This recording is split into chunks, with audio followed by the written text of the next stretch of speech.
Good morning, this is Paul Haywood, again representing Co-op Elevator Association out of Ocheyedan, and we're here to do another crop camp. And obviously you can see from this we're not out in the crops this year at this point in time. We're actually here with Don. We had a training session here by the Hull Co-op Association where we're trying to get a look at how to stage corn silage. We're getting to that time of year where beef producers and dairy producers are starting to think about it.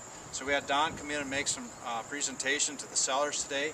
And Don, why don't you tell us a little bit about what we went through today and the impact that staging corn is for proper corn silage management. Thank you. Well, one of the things we did today was look at what the crop in the field brings to the silo.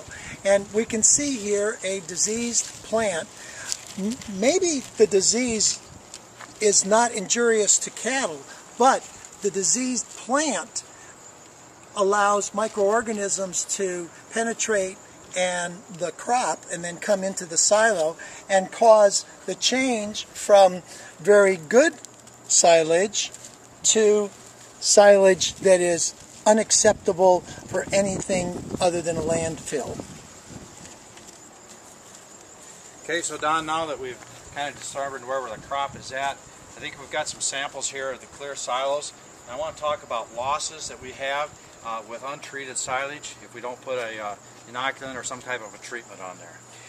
The use of a silage additive can prevent losses, and what we have represented in these three silos is about the minimum cost of doing business and making silage. Somewhere in the neighborhood of 10% of the silage mass will be converted to carbon dioxide and lost.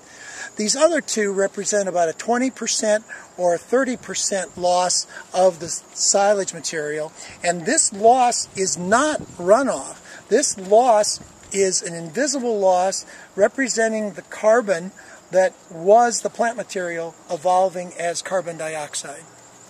Okay, very good, Don. So anything else you think we should cover before we close out of our crop cam that we have here today? Well, what you must think about is what the field brings to the silo.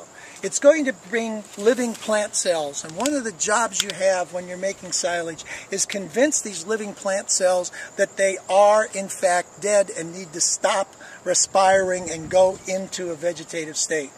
The two principal ingredients for the microbes and the ensiling process are water and sugars, and that's what helps the beneficial bacteria make for a strong fermentation. The beneficial bacteria have to fight with the epiphytic microorganisms that maybe aren't efficient in converting the water and sugars into agents in conservation because they're accustomed to living in air, not in the carbon dioxide rich or oxygen limiting of the fermentation bacteria.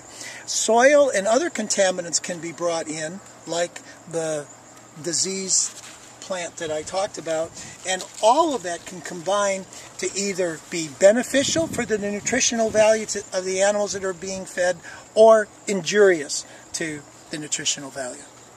Okay, Don, now that we've determined that we've got to stage the crop for the conditions that it is in, we also have to take a look at what the great plants are, that we have out there.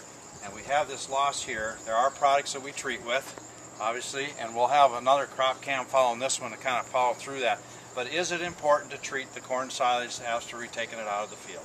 It's important to treat the corn silage whether it is a corn plant that is diseased and shows definitely signs of being stressed. This is not the only time you can achieve benefits from treating. You can conserve more of the plant nutrients and lessen the losses, even with a plant that's as strong as this one, as healthy as this one, is well-eared, has good height. They're all important to be good in their conservation and high in feeding value. Okay, Don, thanks. I think that explained a lot of the things that we wanted to go through today. It's a rather short opportunity here. Again, if you, the growers, have questions about the right procedure to do and kind of staging that crop, need help, make sure you contact the Co-op Elevator Association or some of your co-op agronomists, and they'll be more than glad to come out and help you. Once again, this has been a crop cam with US 104.